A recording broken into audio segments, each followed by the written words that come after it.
Et si le problème n'était pas ta vie, mais ton éloignement de la parole d'Allah? Chaque jour, nous cherchons la paix, la clarté, la force. Pourtant, la transformation que nous attendons se trouve déjà entre nos mains, le Coran. Aujourd'hui, nous allons voir comment la parole d'Allah peut transformer ta vie, concrètement, profondément, quotidiennement.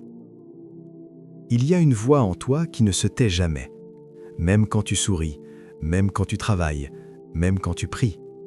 Elle commente, elle critique, elle doute. La psychologie moderne parle de dialogue interne, mais le croyant sait qu'il s'agit d'un terrain invisible où se joue la paix ou le chaos. Si cette voix répète « tu n'es pas capable, tu es en retard, tu vas échouer », ton corps réagit, le cœur s'accélère, les épaules se crispent, le sommeil devient fragile. Puis, la parole d'Allah entre. Allah dit dans la sourate Coran 13, 28 « N'est-ce point par l'évocation d'Allah que se tranquillisent les cœurs ?» Ce verset n'est pas poétique, il est thérapeutique. Il interrompt le tumulte intérieur. Ibn al-Qaïm expliquait que le Coran agit comme un remède. Il retire les toxines invisibles du cœur, l'angoisse, l'orgueil, le désespoir. Imagine ce moment précis. L'aube, silence. Tu ouvres le moussaf, les mots descendent doucement. Ton problème est toujours là, mais la peur n'a plus la même intensité. Quelque chose s'est déplacé en toi. La parole d'Allah ne supprime pas toujours la tempête extérieure, elle construit une forteresse intérieure. Mais la transformation ne s'arrête pas au calme intérieur.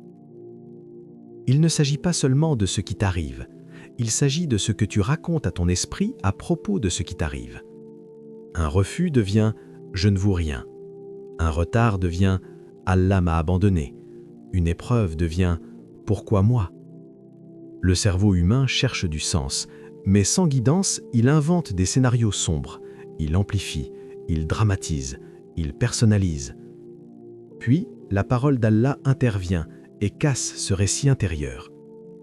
Dans la sourate Coran 2, 216, Allah dit « Il se peut que vous détestiez une chose alors qu'elle est un bien pour vous. » Ce verset ne nie pas ta douleur, il élargit ta perspective. Et le prophète nous enseigne dans un hadith authentique rapporté par Muslim ibn al-Hajjaj « L'affaire du croyant est étonnante, tout ce qui lui arrive est un bien pour lui. » Cela transforme la psychologie de l'épreuve. Tu ne te demandes plus seulement « pourquoi ?» Tu commences à te demander « quel bien caché Allah prépare-t-il » Tu perds un emploi, au début ton ego souffre, puis tu relis 2.216, et soudain une autre hypothèse apparaît. Peut-être qu'Allah t'éloigne d'un environnement toxique, peut-être qu'il te dirige vers une porte que tu n'aurais jamais osé ouvrir. La parole d'Allah ne change pas immédiatement les circonstances, elle change l'angle sous lequel tu les regardes. Et quand ton regard change, ton comportement change aussi. Il y a en toi une force brute, une énergie qui veut répondre immédiatement, se défendre, s'imposer, dominer.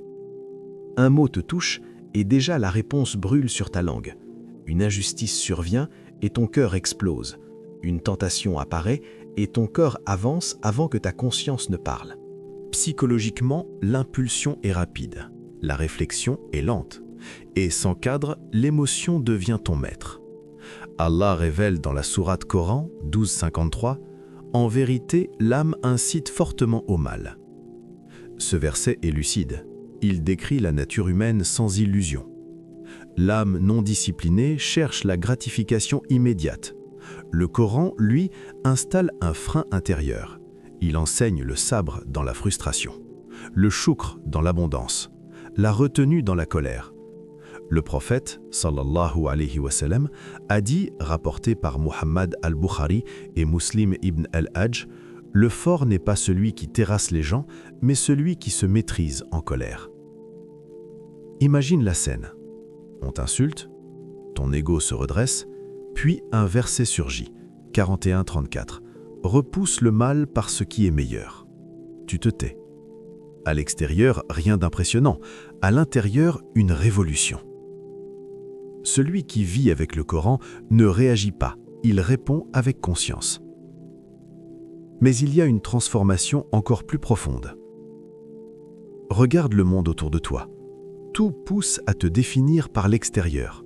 Ton statut, ton apparence, ton succès, ton nombre d'abonnés. Psychologiquement, l'être humain a un besoin fondamental d'appartenance. Il veut être vu, reconnu, validé. Alors, il ajuste sa personnalité selon le regard des autres. Il devient ce qu'on attend de lui. Il sourit pour être accepté. Il se tait pour ne pas déranger. Mais à force de chercher l'approbation, il perd son centre. Puis, la parole d'Allah redéfinit ton identité. Dans la sourate Coran 310, Allah dit « Vous êtes la meilleure communauté qu'on ait fait surgir pour les gens ». Ce verset n'est pas une flatterie, c'est une responsabilité. Tu es défini par ta relation avec Allah, pas par l'opinion changeante des gens. Ibn Taymiyyah disait « Que peut me faire mon ennemi? Mon paradis est dans mon cœur. » Voilà la stabilité intérieure. Imagine-toi rejeté dans un groupe, moins invité, moins considéré. Puis tu pries, tu lis le Coran et tu réalises ta valeur est déjà fixée par celui qui t'a créé. Ton identité cesse d'être fragile, elle devient enracinée. Quand Allah devient ton centre, l'opinion des gens perd son poids. Et quand ton identité s'ancre en Allah, le désespoir ne crie pas toujours, parfois il s'installe en silence. Il te fait penser que rien ne changera, que tu es trop loin, trop brisé, trop fautif. Psychologiquement, quand l'espoir disparaît, l'énergie s'effondre. Tu procrastines, tu t'isoles, tu abandonnes avant même d'essayer. Le cœur devient lourd, l'avenir devient flou. Puis la parole d'Allah traverse cette obscurité. Dans la sourate 39-53, Allah dit « Ne désespérez pas de la miséricorde d'Allah ». Ce verset ne s'adresse pas aux parfaits. Il s'adresse aux fautifs, à ceux qui pensent avoir dépassé les limites. Le prophète sallallahu alayhi wa sallam a enseigné dans des hadiths rapportés par Muhammad al-Bukhari et Muslim ibn al-Hajjaj qu'Allah est plus miséricordieux envers ses serviteurs qu'une mère envers son enfant. Visualise ce moment. Tu repenses à tes erreurs. La honte serre ta poitrine. Puis tu lis 39-53, lentement. Les mots deviennent une étreinte invisible. Les larmes ne sont plus un poids, elles deviennent purification. Tant que tu respires, la porte d'Allah est ouverte. Imagine une existence où ton premier réflexe face à la peur est inversé, où ta tristesse rencontre une promesse divine, où ton échec rencontre une sagesse cachée. Un matin commence par la parole d'Allah, ta journée change de trajectoire, ton regard devient plus stable, ton cœur plus vaste. Le Coran ne se contente pas d'améliorer ton humeur, il reprogramme ton rapport au monde. Il transforme la manière dont tu interprètes, décides, pardonnes, espères. Ce n'est plus une lecture, c'est une lumière qui accompagne chacun de tes pas.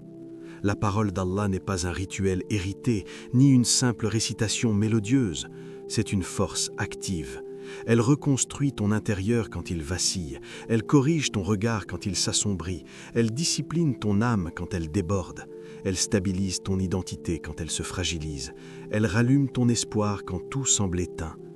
Chaque jour où tu t'en rapproches, quelque chose en toi s'élève. Chaque jour où tu t'en éloignes, quelque chose en toi s'affaiblit. La transformation commence toujours par un verset et se poursuit dans chaque battement sincère de ton cœur.